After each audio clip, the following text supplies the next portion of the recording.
The Floor Academy podcast is sponsored by Trelama, the trade labor marketplace, where businesses can find skilled trade labor, such as flooring installers, and where flooring installers and other skilled tradespeople can find permanent or project work. You can set up your profile at trelama.com, TRALAMA.com, or download the app from the Apple App Store or Google Play. And remember, Trelama is always free for skilled tradespeople.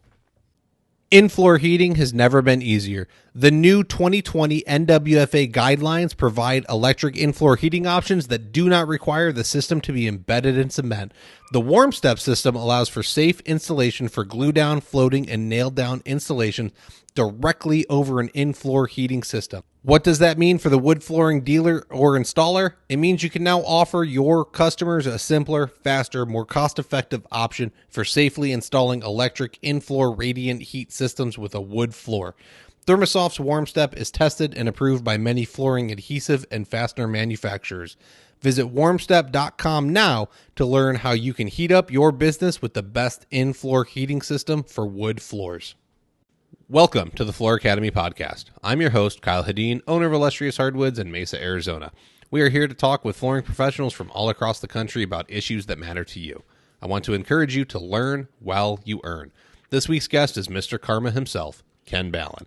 If you don't know who Ken is, he runs Skyro Floors on the Jersey Shore, as well as being a huge online presence and resource for anyone willing to reach out. Listen in as we discuss how what you put out into the world can help you build your business, why you don't need to respond angrily to the 15th post today about what somebody's pricing should be, and how you need to leave your employees better than you found them.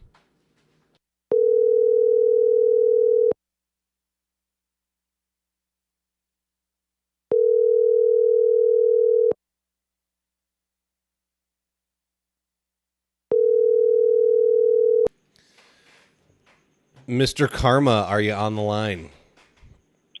I am, sir. How are you today? I'm good. Ken Ballin, how you doing, buddy? I'm good, man. I'm good. Excellent. Welcome back. I was going through the episode list, and I'm sitting there looking. I was like, December 4th, or that something like that. And I was like, I haven't had Ken on all year yet. We should get him on. He can talk about something. I can always run my mouth about something. Well, I just like you being able to see your name in print. I got to help you get that big head. Man. We'll throw it back. It's funny you mentioned that, because that was a comment I made on your first podcast, wasn't it? Mm-hmm. Go all the way back, everybody. Go listen to the very first episode or second episode with Ken and Alan. It's good stuff. Maybe it's not. I don't know. They've gotten better, but there's still good info back then. Oh. It's in the archives. It doesn't matter. Oh, it's not, though. Not yet. iTunes actually will only allow you to get to 300, so we're over 52 total now. So I got a ways to go. It'll take about 5 years, no, a little over 5 years to get there, but eventually iTunes kicks things out when you hit over 300 episodes. Oh. It's very interesting, but every other podcast thing podcast directory will show all of them. It's only iTunes. So I don't know. We'll have to save it for the archive. Yeah, Apple's weird. Man. All right, so let's have you introduce yourself, and then we'll kind of get into what we came up with. But I know most people are going to know who you are, but there's always new people. So who are you? What you do, and why do you do it? All right. Well, I'm Ken Ballin. I own Skyro Floors down here at the semi-tropical Jersey Shore. I install custom tile and hard surface flooring. And I am CFI 13604, CTI 1392, and an NTCA member. And I'm just kind of, down here by the beach doing my thing. You like to talk a lot, too. You like to get real involved. Yeah, I got a thing for industry involvement. I do enjoy doing the trainings and the meetups and the certifications and all that sort of thing. Before we kind of had all that put on pause, we'd have, vendors coming into our local tile store and doing product trainings and stuff like that. So I always made it a point to, go and show my face and show support for the store that's hosting, Mm-hmm. and the reps that are coming out to present their products, because they work their butts off to support us on the job site. And it's important to maintain that reciprocal relationship. They support us, we support them. Yeah. So it's just it goes back to this this environment of respect that I like to talk about. Yes. I mean, not only is it great for educational reasons, right? Like we need to go learn about new technology and these reps are going to be bringing things out, but you got to build relationships. You got to, it's a give and take. If they're going to come out to a job site, man, why can't you take time to go and see their product demo and maybe talk to some other local installers and get to know them and build the relationships? Oh, absolutely. It's all part of it. Like you can stay in your little hole, but what are you really doing by doing that? If you're going to go bury your head in the sand, I don't know how much you're going to get accomplished in the industry as a whole. Well, and you know what? No matter how much you think and no matter how long you've been doing it, you can always pick up something from somebody that's fresh in the trade. They've got a fresh look on things, and it might be some way that you haven't thought of it before. So, it's nice to have other people with similar interests in one location to kind of spitball off each other. That's it. That's been the appeal of going to a class for me. And I'm working on holding a little something here late January, early February. You just get a bunch of like-minded, high-thinking individuals in a room, and man, you can start making some real changes in your business or the industry. So, oh, absolutely, it's huge. So, I mean, we're skirting around the issue here, so we'll just kind of dig into it. So, I called you Mr. Karma. And you're huge on that. You talk a lot about like you get back what you put out. You're a rising tide lifts all ships guy. So you have a very positive outlook. You like to put positive vibes out there.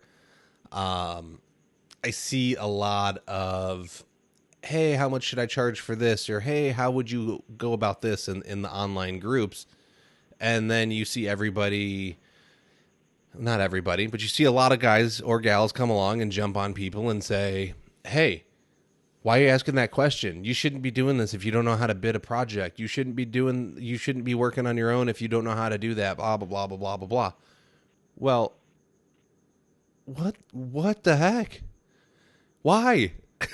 Why? Just shut up. Yeah. Ignore it. I tend to get, I don't know, I have this thing where I genuinely want to see everything. And I think that it's important to answer those questions regardless of how many times they're asked. And, maybe that person didn't see the post yesterday about it. Maybe that person doesn't know this person that asked it a week ago. And, if they're in a spot where when they're actually willing to ask a question and put themselves out there, I think it's important to make them part of the community, part of the family, and, help them out. Because it doesn't do any of us good to kind of steer people off in their own direction without kind of, giving them some sort of guiding light. There was a group member from FIA a while back, and I had been going through a couple posts and answering a few questions, and it's the nicest compliment I've ever been given. But he said, "Ken, you're kind of a lighthouse." And I said, "What does that mean?" And being a Jersey Shore local, I know what lighthouses are. I have them, So I said, "What does that mean?" And he said, "Well, you're a beacon for others." And it kind of it took me a minute to process, but it kind of blew me away. Yeah. And I just used that. I just used that as like that's always in the back of my mind. No, that's a really amazing compliment. I'm not gonna lie, and I can admit that I would not be where I'm at in, I don't know how long now, 2.5 years, a little over 2.5 years. No, by the time this comes out, it'll be 3 years on my own, I think. So, you know, I was able to pick up on a couple of guys very early on, joining some of the online groups, and you were one of them. That, you know, you're out there touting information, charge more, get involved, do this, do that. And now I'm here interviewing people every week, and I get to glean that knowledge and grow myself as a business owner and a professional. And so it is making a difference, and participating in that way of building people up, it does make a difference, and it's going to help the industry as a whole. When I first went out, man, I was the $1 a square foot on laminate guy. I was the guy everybody hates. But I also didn't have the tools. It's funny you mention that, because, you know, the other day we had a member posting about they sold their first job on their own, and I think you saw this, and I think we may have had a discussion about it. But so they posted their labor rates and what they marked up the materials, and, you know, I responded, that's awesome. I'm so stoked to hear this. This is great. You know, just trying to be encouraging. And then I looked at the numbers on their totals, and I said, wait a minute. And I did the math, and they were charging more than I was charging before I started getting into, you know, minimum day rates, that sort of thing. I said, that's fantastic. This is great money. Like, good for you. Like, and I reached a whole new level of enthusiasm for them because they were doing even more than I had done. Like, that's fantastic. Yeah.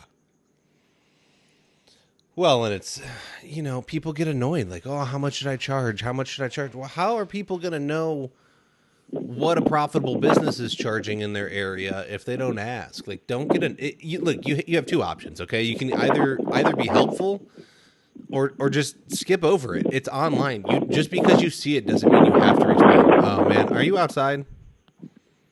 I am. Is it too windy? Yeah, you got a lot of wind, brother. Oh, all right. Let me see if I can move around. Man, get off the shore. Like, go gym tan laundry or something, okay? Come on. Yeah, that's... Here, let me move over to the side of the house and see if I can de-wind myself. Oh. At least you probably got nice weather, though, huh? Oh, dude, it's beautiful out. It's a little windy, but it's not too bad. Sweet. All right. Am I any better now? You are. Perfect. Okay. It's so anyways, yeah, like, look, it's online. Okay. I get maybe if somebody, I think everybody would act differently in person if somebody came up to them at like a store or the distributor and was like, hey man, I've noticed you're like really involved and you're kind of here for a bunch of things and you have this reputable business. Can I ask you a few questions about mine?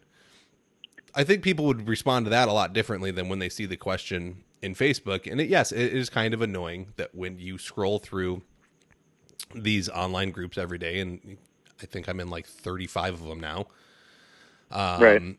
Like, yes, you see the same content over and over and over again every day, but those people don't interact with the same people and they don't get the same feed that you get. So they may not have seen the conversation a day ago, a week ago. They may have just joined. So skip it. And you know what? That's kind of exactly why I try and, you know, take a minute to answer whenever I can, because, you know, you know what that person is going through. You don't know what they're seeing, what they don't know. So, if we just make it a point. You're breaking up again. Oh, really? Yeah. Sorry, guys. This is like, look, man, get off. You got to move. You got to get some cell service. All right. Unless it is the headphones, and we just make you lose the headphones. We can try that first. Yeah. Oh, okay. Am I any better now? Yeah. Okay. So we are out of the wind, and okay, on the side of the house. Okay. We'll get there. Well, we're gonna knock this thing out of the park now. We're we're not going to send this one off to the Radio Hall of Fame. Yeah, that's okay. So yeah, anyways, you're, I mean, you see it and you try and respond because... Hello? I'm here. Okay. So yeah, you see those posts and you try and respond because of... Or do you not remember your train of thought? Oh, okay. Hey, I'm still on my first cup of coffee. Okay. No problem. So I see those posts and I try to respond because I think it's important to, we don't know what some of these members are going through, what they're dealing with, what they know, what they don't know. So, if we make it a conscious effort to help out all the time, regardless of repetitiveness, we have a better chance of reaching the people that need it. Mm-hmm. Well, I think it takes a lot for a person to open up. Man, you came seeking information. Now we're going to shut you down and tell you you're an idiot and you don't know what you're doing and you shouldn't be running your business. Like, you put yourself in a vulnerable place just posting that question, trying to like gain some info because there's a bunch of people that you see are smarter than you. And now this is how they're going to get treated? Like, that's crazy. Somewhere. Correct. We all started somewhere. We all, I like to think that I'm the poster child for a self-taught installer. I wasn't an apprentice. I didn't have the luxury of working under anyone, really. I just kind of picked it up as I went along, read the directions, did the trainings, did the certifications, and, learned as I went. There are still things that I don't know how to do, and I'll talk to other seasoned installers. They're like, how do you not know how to do that?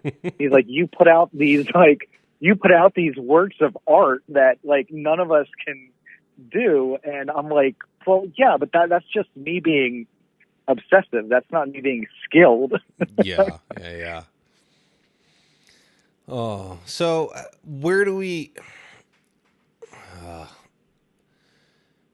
where do we need to take this? What do people need to know to better address these things? Like, besides just if you don't want to, if you don't like it, just shut up. Besides that, like, that's rude and not nice, and I'll be that guy. That's fine. But, you can be the nice guy. So what do they need to do besides just like move on and skip it if they're sick of seeing it? Well, you know what? It comes down to like the things we were taught as children, like stand up today. Like if you don't have anything nice to say, don't say anything. Mind your manners. Be polite. Like these things, they're very basic concepts that, depending on what we're going through in our day-to-day lives, we tend to forget sometimes. Mm-hmm. And I just think it's, I tell my kids, kindness always wins.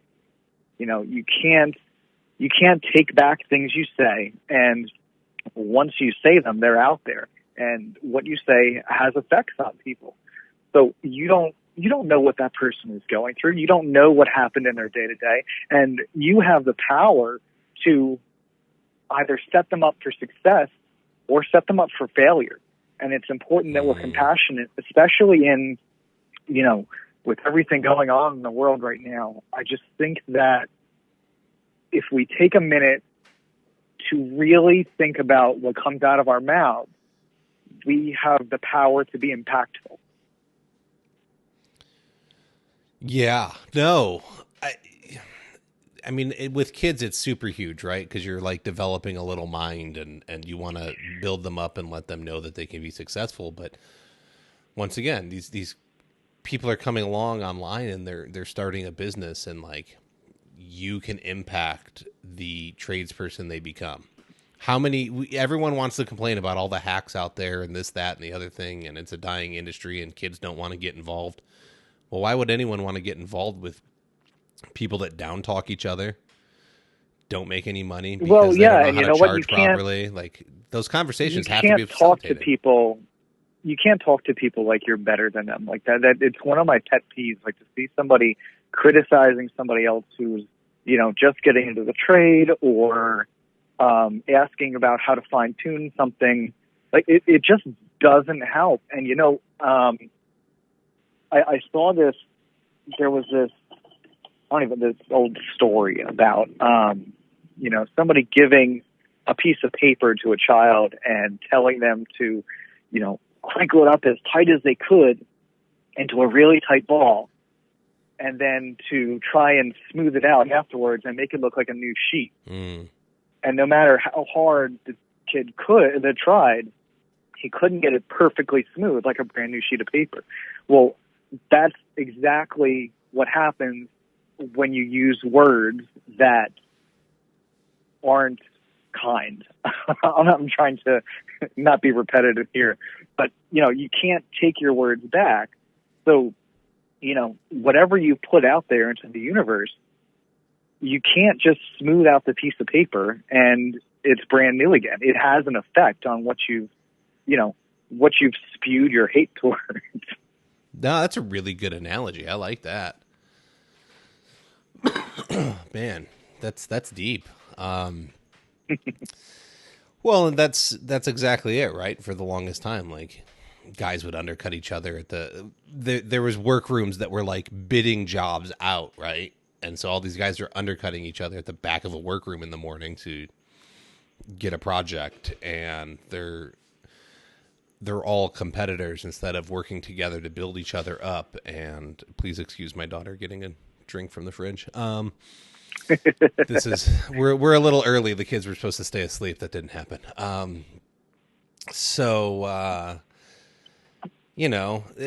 You're right. Like you start putting that stuff out there, and now we get an industry after years and years of abuse and improper training and improper bringing up of young people that it just makes everybody sour. Correct. But it's this very wrinkled sheet of paper that we can't fix yet. But if we can fix a bunch of new people coming in and only give them a couple creases, like we hot dog or hamburger style fold them, that's not so bad. Hey, you know what? We all have our creases, and as we get older, they just seem to increase. But I personally try and make it a point to be as helpful as I can, to talk to those who are interested in hearing what I have to say. If you ask any of the locals around me, they know that they can call, text, message anytime, and I'm answering. I open my shop to them. If they need a tool that they don't have and I have it, they're more than welcome to come in and borrow it. If they need a setting material and I have it, and they're welcome to take it. And I just think it's important to build that community, that brotherhood, where we're helping each other out, because it goes so much further than just being this disgruntled old installer that you see rumbling around the shop complaining about his job. Like, I love what I do. I don't do it because it makes me a millionaire. I do it because I love doing it. I love working with my hands. I love the community that we've developed. I love the industry as a whole and the people in it. Like, I've literally traveled the country because of the people within the industry, not because of anything that I, had done personally, but because of others in the industry that have built me up and helped me along the way. Mm-hmm. And it's so important that we not only show gratitude to these people, but pay it forward to the up and comers, the next generation, because they need that support too, They do. Like I said, I caught on. You were already someone that had been involved, but I caught on very quickly. Like, hey, here's this message. Like, that's better than most messages I've heard from anybody else. Like, I'm going to follow that one. And so we can all if we all can kind of get behind it and move it forward, and we're respectful with each other, and we share information and we work together, like, you can do so much more. There are companies in New York that get offered like huge sanding jobs in high rises. Okay. One company could not do that. It's too much work in too little time and yet Right. they'll call each other up like you guys on the shore do. Like you it's talked about, and go listen to a Floor Masters podcast with Anthony Moses, and they kind of talk about how the Jersey crews work together. You guys have a very interesting relationship over there. Like it's envious, right? Because you know what? get the And crews to I've work said it together on before. bigger things to make it happen. Well, yeah, and that's just it. Like, I don't have competition. I have contacts in the industry that are useful. So and I've done it before. I had a big job over here on the island where, I needed some help. I had a time crunch. So I called in, Carl Leonard and Denny Gannix to come in and help me out. And they came in for a few days. I paid them what they, said their day rate was. Mm-hmm. And, we knocked out the chunk of the project that I needed to knock out to move it along for the contractor.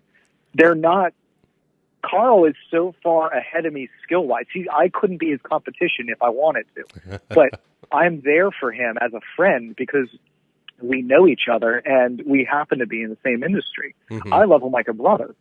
But I have that same relationship with all the other locals too. And, if you go back and look at, that the Annabelle project that we finished is the perfect example of people that would be competitors in other markets, but because of our relationships, we came together. We knocked out 1,200 square feet of vinyl plank and a full bathroom remodel in 8 days. Dude, 8 days for a bathroom remodel alone. Well, and it was you converted it to curbless. Right? Yeah, it was a tub to curbless shower, but Ken Ackerman is another CTI, came in to help with that. Jim Seagos came in to help with that. Bill Bailey came in to help with that. I had Ken Pearson Jr. and Sr. from Carpet Castle, who are local friends, come in to help with the flooring. Roland Thompson came in to help with the flooring. And, all these people just come together because that's what we do. That's this mindset that we've promoted in this area. Correct. Well, and you got, besides promoting that mindset and getting crews to work together instead of being competition, and everyone, I know a lot of people, you're not in each other's immediate areas, you're kind of spread out, but even still, like, there's probably some overlap, and there's no hate, there's just love, and like, hey, I can't handle this, here, call this guy, he's really good, and hey, I'm busy, like, hey, call that guy. I refer local contractors all the time, regularly. Mm-hmm. Sometimes my schedule doesn't permit me to take on something, but I know in my group, in my circle, I have these guys that I can recommend, and they're going to make me look good. And that's what it, comes down to, is that I can't do this project, but I want you to remember who I got to do the project. And that's going to, build that brand long term. I talk a lot about building your brand, and building your brand is not necessarily about sales. Correct. It's about an overall appearance and overall mindset of how you're perceived by others, within the industry and throughout your customer base. It's important that you're always thinking about building your brand, because others, if you have built a good brand, others want to be a part of that. And those people make you look good. Yes. And it's important. I mean, look, if you wouldn't have built the brand you built, you wouldn't have got the materials to even do the Annabelle project, because all that stuff was donated as well. Absolutely. So you got the labor. No, you're absolutely right. You got the labor donated. You got the materials donated. Yep. Like, it all worked out very well, but it's because of everything you gave to the industry was able to come back to you, and you usually get 10 times what you put out. It's crazy. Absolutely. And it's funny because we happen to see, I happened to see a post in one of the Facebook groups the other day about any of these famous tile setters. Do they ever give stuff to the fresh meat starting out, or something like that, something along those lines? Yeah. And my first comment was, well, I guess somebody's never heard of my Christmas contest. Well, that's where I went that's to. That's exactly what we do. I replied. I was like, man, there's a lot of guys giving stuff away. Like, what are you talking about? Well, and and that goes back to, being involved in the industry, because, my contacts at these different companies all I had to do was ask and say, listen, this is what we're trying to do. And they were more than willing to donate materials for that project. Mm-hmm.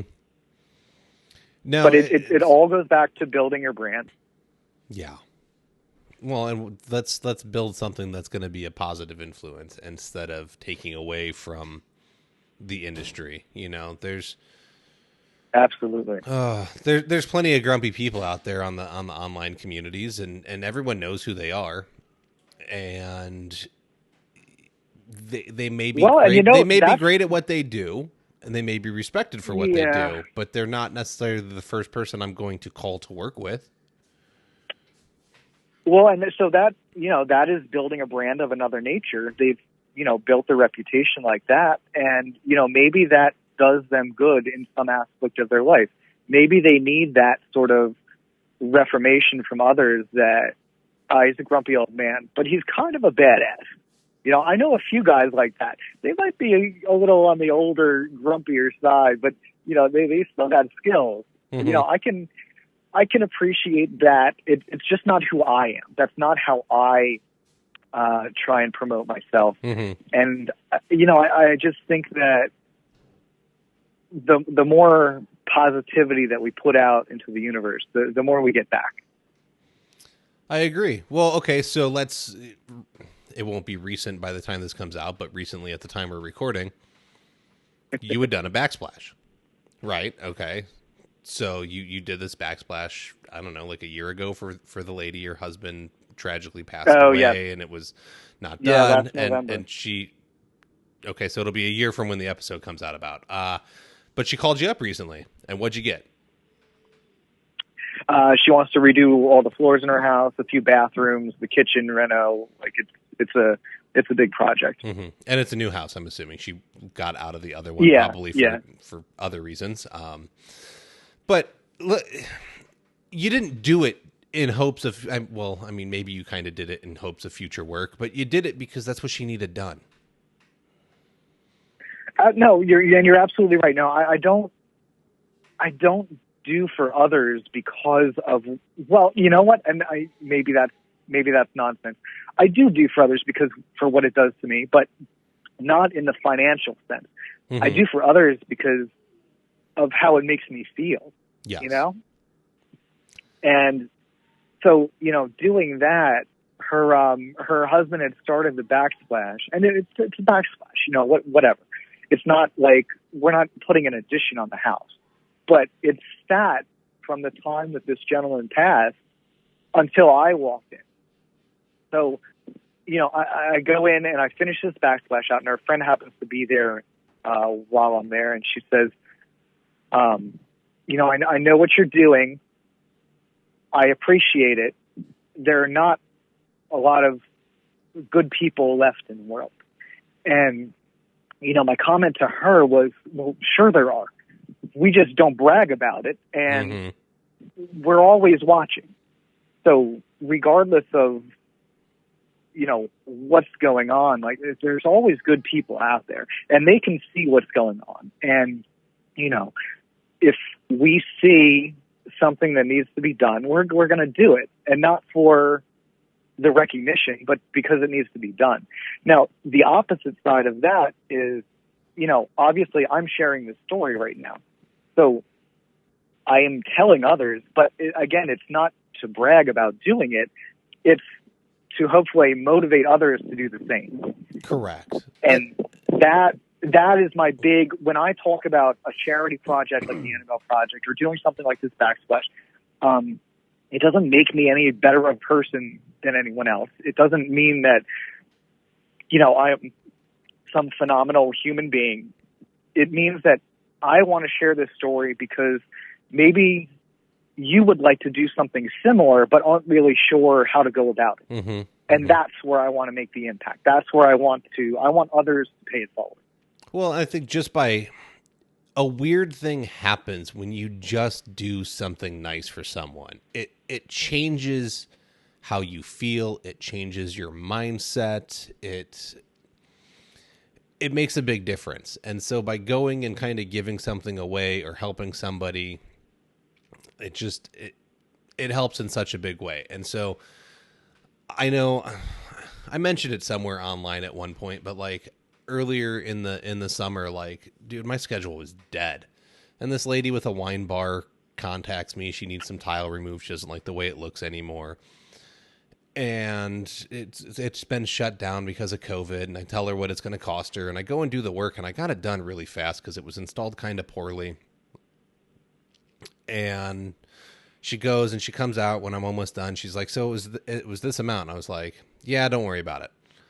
And she's like, what? I was like, no, just don't worry about it. Like, it's fine. It didn't take me that long. Yeah, it's on the house. Like, just don't worry about it. And she was like, well, why? I was like, honestly, it's not for you. It's for me. I was like, I just need to do this. And my schedule was in it. Like, I wasn't landing any projects. I had like 2.5 or 3 hours while I worked on it to like debate in my head, like how I felt about this project, because, you know, most of us work alone. And so we just have way too much interpersonal time. And I'm talking to myself. I'm having a staff meeting. Exactly. That's exactly like we have way too much time to do that. And so like 2 hours into this project, I was like, screw it, I'm not going to charge her. I was like, she's, you know, she has this thing that's been shut down. I've been able to work. It's not that much. Okay, does she run a business? Did she probably have the money and like she could pay? Sure. Did I expect to get a bunch of work from her? No. She left a review. Haven't heard anything since. Haven't had anybody say like this lady was a referral. But my phone started ringing and I started landing projects.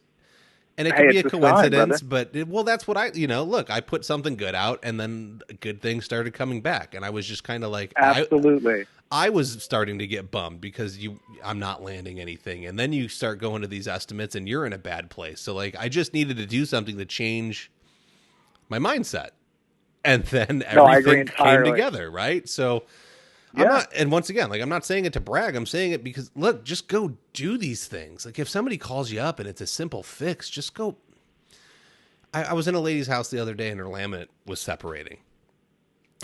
And I started kicking her floor and she looks at me. I was like, oh, I'm going to fix your floor. Don't worry, here. And so, like, I put everything back together. It's like, hey, if they come apart again, just go buy a bottle of, like, Elmer's wood glue and stick a little bit in there, kick them closed, and then wipe the glue up. She was like, oh, okay. And she was really appreciative. But absolutely, but that was an easy fix. Like, correct. It's just something that out of instinct you do. I don't know. I mean, I that's like the one thing. Like, you walk into somebody's house and you see the laminate floor gapping, and you're like, oh, let me grab the glue real quick and just kick these closed. And it always amazes people that you can just close it up like that. Correct. But they're always super appreciative because they've been living with it, and they don't, necessarily want to pay somebody to fix it, but they don't realize how easy it is to fix. That's it. And I wasn't even there about the floor. Day. Correct. I wasn't even there about the floor. I was going to get I installed 2 walls in her house, like 2 accent walls, and I was going to get that project anyways. Like, it was already decided, but I was like, hey man, this is all messed up. Let me fix this. I saw the other day, somebody, and I forget where I saw it in which one of the groups. It may have even been in one of the Dior groups. But somebody, got an inquiry from a customer about doing a repair, replacing a tile or something very simple. And their response was, and the customer, how much would it cost to fix this? And the response from the customer was fantastic. I thought it really was perfect at that point. And what he said was, well, typically a repair like that costs us a baked good from the customer. We like chocolate cake, but anything that you're... and That's like, awesome. It was totally... Like, it was such a random response, but it had me cracking up for hours, and it stuck in my mind. But, like, I just think stuff like that is awesome. I love it. Mm-hmm. No, you can make it so much simpler. And you don't... If you're charging enough to begin with, you can afford to do things like that, right? Like, you can take a week off, you can take a day off, you can lose a couple hours to go help somebody. Well, and it's, and I don't mean to go off on too much of a tangent, but for those that don't know me or know my story, when I first started my business in 2008, I had a box store contract with about 12 stores, 13 stores, a dozen crews, and money was really good for a long time and didn't have to do a whole heck of a lot to maintain it because, well, I had the wife doing all the paperwork, so I didn't really personally have to do much. But, when that went away, that really, aside from the monetary decrease, it was really an emotional and mental decrease for me because I wasn't able to do all these charity projects or projects that, I would have done before at no charge. I didn't have the ability to take the time to do. So like I've donated labor and materials for Habitat for Humanity. I've worked on, a few of the local, police department, fire department, first responders, at no charge, donated labor.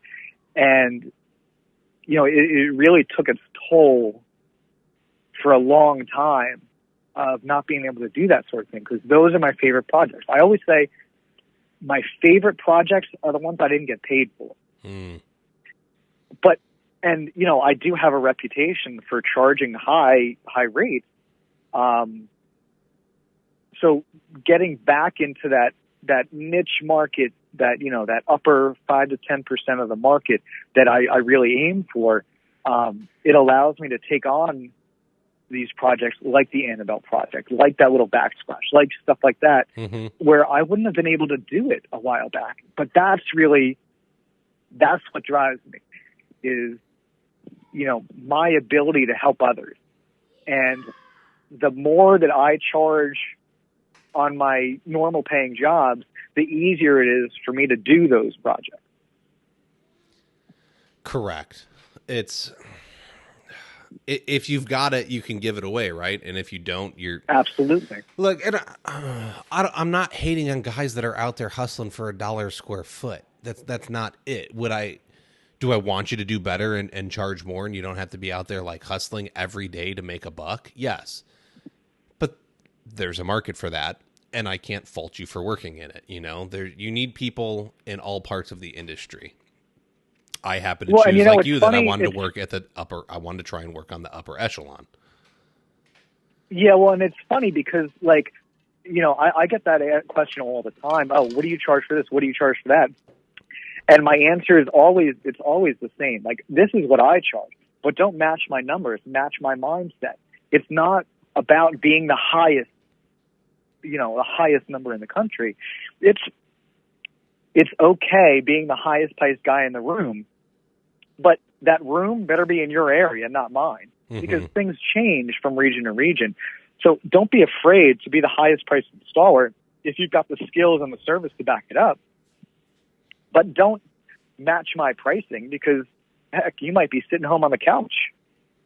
Yes, you got to do what I mean? You got to do you. You got to figure out what's going to work for you. It's something to be played with, and it's something to. I guess that's it. It just needs to be played with. You can up it a little bit. You can do 10 cents. You can do a quarter. You can do 5 cents here and there. Like I played with pricing a lot on carpet removal for my area. Well, and what I do is, and I'll experiment. It depends on how busy I am. If I as long as I'm busy, I like to live around a 20 to 30% close rate. So, and out of the leads that I go on, so I try and weed a lot of tire kickers out right over the phone. I'll give them a minimum. I'll say, my backsplashes start at 1,500, and that weeds out 90% of them. But those 10% still want them done. Okay, well, now my time is backsplashes take me away from bigger projects that I could be finishing. So I need to make sure that I'm being compensated for being away from these other larger projects. Yes. So that's why I come up with these minimums and stuff, and I get gawked at. And what? How you would never get that here? Well, that's not entirely true because I've been offered my rate on top of travel expenses to do that in other areas. Yeah. You can definitely make it happen, and you got to play with it. You've got to understand what you're bringing to the table. Look, if you're going to go and stair step a laminate or a vinyl plank floor in, and you're hacking in some quarter round at the end of it, like, can you charge $3 a square foot? Probably not. Could you maybe start getting $1.10? Sure, give it a try. Like, you gotta play with things. If you're super booked out, raise them anyways, because you've got time to see if people are so going to go with you or not. Yeah. As long as I'm busy, I want to live around that 20 to 30%. If I start getting slow, then I'm going to consider raising that to maybe 40 or 50%. I'm going to adjust my prices depending on how busy I am. Mm-hmm. If I'm sitting home on the couch, then it might be time to lower some prices because I'm not closing any deals. But if I'm consistently busy and scheduled at least a month out, I'm going to live around 20 to 30%. Yeah. It's a safe place. I think too many people feel they have to go out and land every project. And once again, no, and I don't want every project because not every project is going to make me money. Exactly. But, if I'm that 20%, 20 to 30% is based on those customers that after I give them a number over the phone, and it's usually a high number that I know is higher than what I would typically charge. And if I say that's my starting point, if they still want me to come out and look at their project, I know I'm not wasting my time. Mm-hmm. No, well, I just got ragged on over that. People are like, what are you doing? Because I made a post about how this lady contacted me. She's like, I read your reviews. They look nice. I just wanted to know how much for some vinyl plank. I've had some other people out and they're ridiculous. And I was like, oh yeah, this is going to go well. Because I know where my pricing's at. So I responded. You're going to be a little more ridiculous. That was exactly. I was like, you ain't going to like my prices. And so I was like, yeah, I service your area. Thanks for contacting me, blah, blah, blah. I was like, hey, you're, on average, you're looking at $9 to $12 a square foot. And I start breaking down what $9 to $12 a square foot gets you. Well, she saw 9 to 12. And then the rest of the comments went unread. And they're still unread this morning. So. Well, and you know what? And that's fine because that's not a customer that you wanted to work for anyway. No, it wasn't. And I knew based upon the, initial intro that that's probably not somebody I wanted. So could I have asked to talk to her on the phone and led that conversation a little bit differently? Yes. Well, we're sitting here mid-September recording this and it doesn't come out until November because I'm so far ahead. But I'm booked until, let's see, 18, 19, 11, November 20th right now. So I'm 2 months out, 2 months out. I'm not really hurting to work. So I did what I did and I knew what I was doing and I was perfectly happy with now's that. the time to experiment with it. Absolutely. I'm not going to sit here and chase every lead. And okay, so now we get into, well, do you hire somebody and bring somebody on and you try and get all that work, that 2 months worth of work done in a month and then pick up more projects? I don't know. I don't know that that's what I want to do right now. But this is such a different conversation than where we started. That's funny. Yeah. No, I hear that. But you know what? It kind of goes back to, our topic of kindness and karma and stuff like that, because I'll give you the perfect example. Yesterday I got an inquiry from a customer who wanted some plank tiles installed. And they're local to me, and I gave them a price that, it wasn't a crazy high price, but it was a price, I think it was a usable price to use for budgeting purposes. Mm-hmm. And he says, okay, that's a little bit more than we want to spend. Thank you so much. And I said, not a problem, no worries. I said, feel free to hit me up with any questions that you want. I don't mind answering them, even if I'm not doing a project. Yep. And he said, oh, thank you so much. I appreciate it. And then I get a message from the same customer a few hours later, and he says, so wait, just so I understand, you were charging this amount per foot. And I went into, he says, sorry to bother you. I said, no bother, not a problem. I said, that's probably a good number to use for budgeting purposes. I said, because, I would charge this amount for the plank, for installing the plank, this amount for uncoupling, this amount for taking on, minimal floor prep. So it'll give you a good number to plan for in hopes that you'll be, lower than that. Mm-hmm. And, he hit me back with a few other questions, and I'm sure he's hiring somebody else. But, I took the time to answer them instead of blowing him off, because now he's got me in his mind. And Yes. He's going to say, oh, when something, and something might not go wrong. It could be a perfect install that was just done at a cheaper rate. But if something goes wrong, he's going to say, oh, let me message Ken and ask him about it. I'm working on back to that building the brand, building rapport with the customer base. And even those customers that you're not working for or doing projects with, they're still in your market and they're still good for a referral. Mm-hmm. Oh, totally. I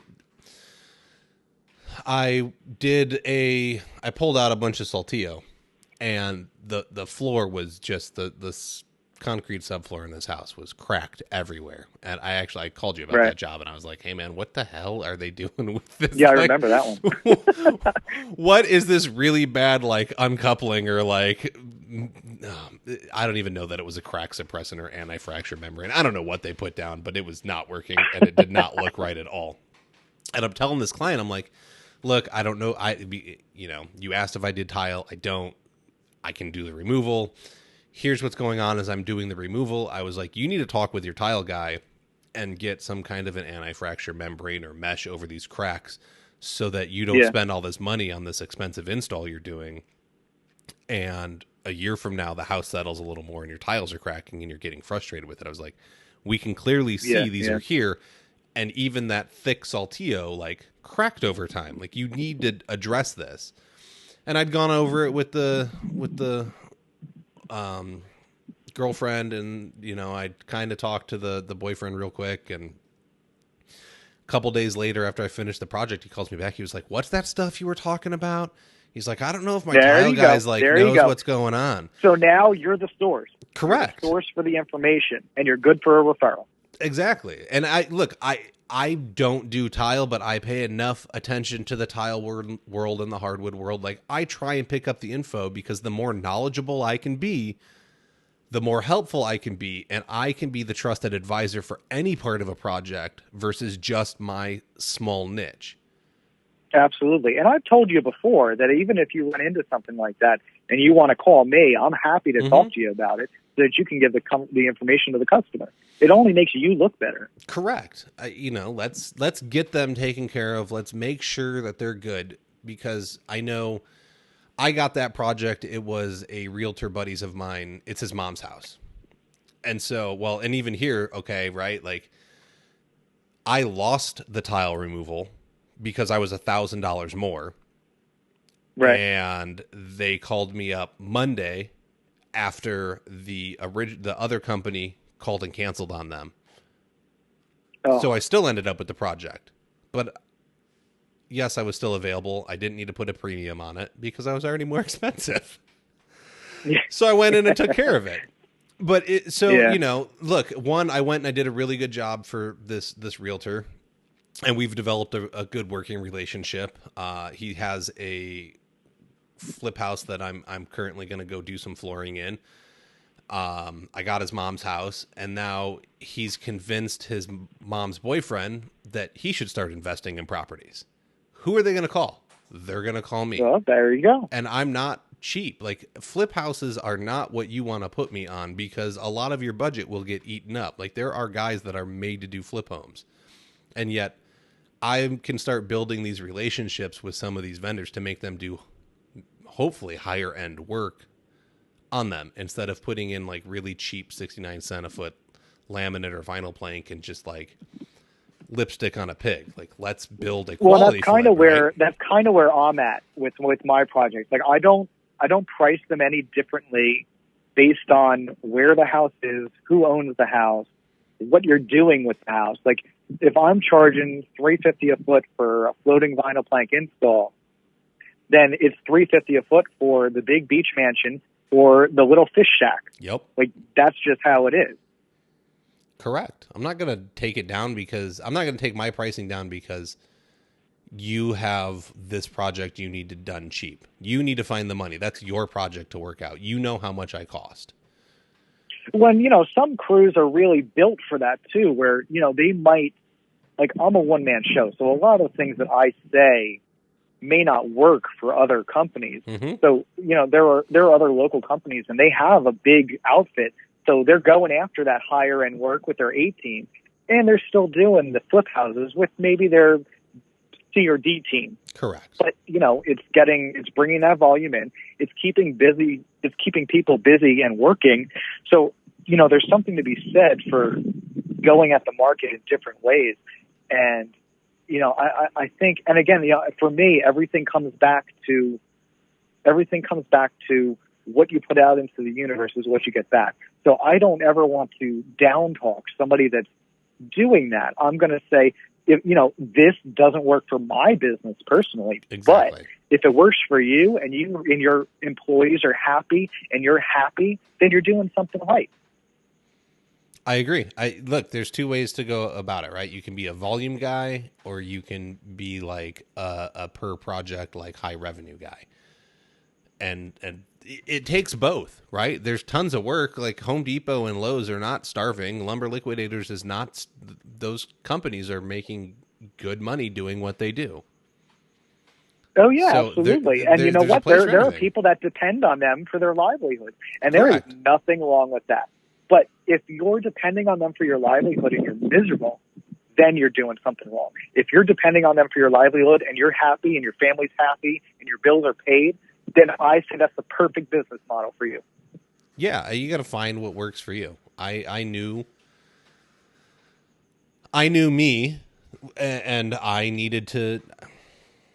just need to be the boss. I need to not report to anybody, and I can hold down a job. If I have to report to somebody, I'm not gonna last very long. A little trouble. I'm gonna lose a job or two. I get that, man. Just talking from experience, and it took me a long time to put that all together, but I got there. Well, you know what? It's all about self-awareness too. Like, I don't know that I could work for somebody else in the capacity that I used to when I was a kid working retail. Like, I just don't.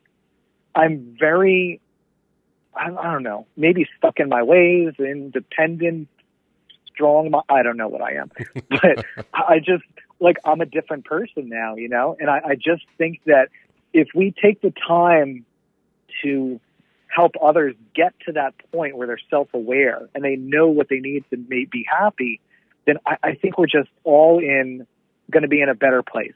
Yes. Well, and this goes for you. This isn't just us talking with other professionals, okay? And not to say that I hate using the word helpers, our apprentices, our employees, all of these people need this stuff too. This isn't just for you as the owner to go around talking on these groups. Like, if you have a young kid, or not even a young kid, I don't care who comes and works for you, you better leave them better than you found them. Well, and you know what? You train them so they can leave, and you treat them so they don't want to. It's not just that though. Like, I don't care if you want to come and work for me for a season. Okay. Like, I've already, a lot of people get frustrated. Oh, they're just going to leave. I don't want to deal with that. Okay. Look, we need them to leave. And if they're doing things right, they're only going to help better the market, but maybe they just need this job in the meantime while they're working towards something else. And so if you come and work for me, there's nothing wrong with that. No, there's not. Let me come in, and like I said, I'm going to leave you better than I found you, right? Like, I'm going to try and build you up. I'm going to help you work towards your goals. And if your goals are that you want to go be a doctor and you just want to install some vinyl plank for the next year or two, well, you save up some money to go to med school. Let's do it, man. What can I do to help you become a better person prepared to go to get your doctorate? And that's, I don't think a doctor's going to come and install LVP for me, or a future doctor. Well, you know what? I'm just throwing it out there. Because it's funny to say that because I went through this phase where I had, and actually my two best helpers. Well, I could say three best helpers. The one worked with me for a while. He was a friend of my cousin's kid or something, and his name was Al, and he was training to be a surgical tech, and he was working with me doing flooring. And now he's doing, I don't know, this dude's a lot smarter than me. He's doing surgical tech stuff out in Utah or somewhere. Is married with like 2 or 3 kids. Another helper was actually, it's funny. My Brad, yep. My helper Brad. He was, at the time, he was like a sponsored BMX rider, and then when he left me, he was enlisting in the Army, and a much better man than I, serving our country. But he's married with 2 kids now, and my brother-in-law was a helper for a while, and he's a local police officer. So, we have such, in the grand scheme of things, we have such little time with these people, but, we can have such an impact, and I'm not saying that I was impactful or anything. I'm just saying, like, if you're going to make a difference in somebody's life, you don't know how long they're going to be in your life. So, make your best effort to put them on the right path, give them your knowledge, and, they're going to take that knowledge and do it with it what they want. But, I have the joy of knowing that these three gentlemen are off living their lives, and, for a small amount of time, they were part of my life. Mm-hmm. No, I think that's it. To me, like, as a company policy, I want to put in personal development plans. Like, if you're going to come work for me, you need to sit down and we're going to get some paperwork together, and we're going to work on a personal development plan. I want to see 1, 3, 5-year goals.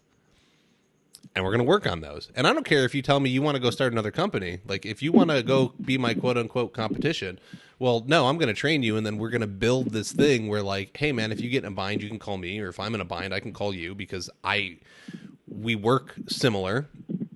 And if you want to go to school or whatever, to be my competition, then you better actually be my competition. Exactly.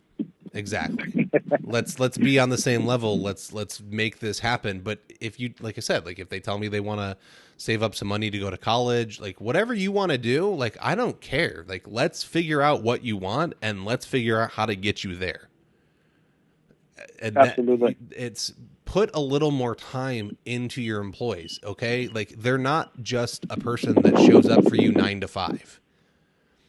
There's so much more going on. There needs to be a deeper relationship, and we need to understand them. They need to be family. I have Absolutely. Brad comes over for dinner on Sundays. Not every Sunday. He's got to go do stuff with his mom and his actual family, but, like, we have him over to, like, eat dinner with the family, and we hang out, we talk, and it goes outside of, hey man, I need you to go sweep that room, or I need you to go do this or go do that, or there's a lot more going on in this space and the relationship that's being built.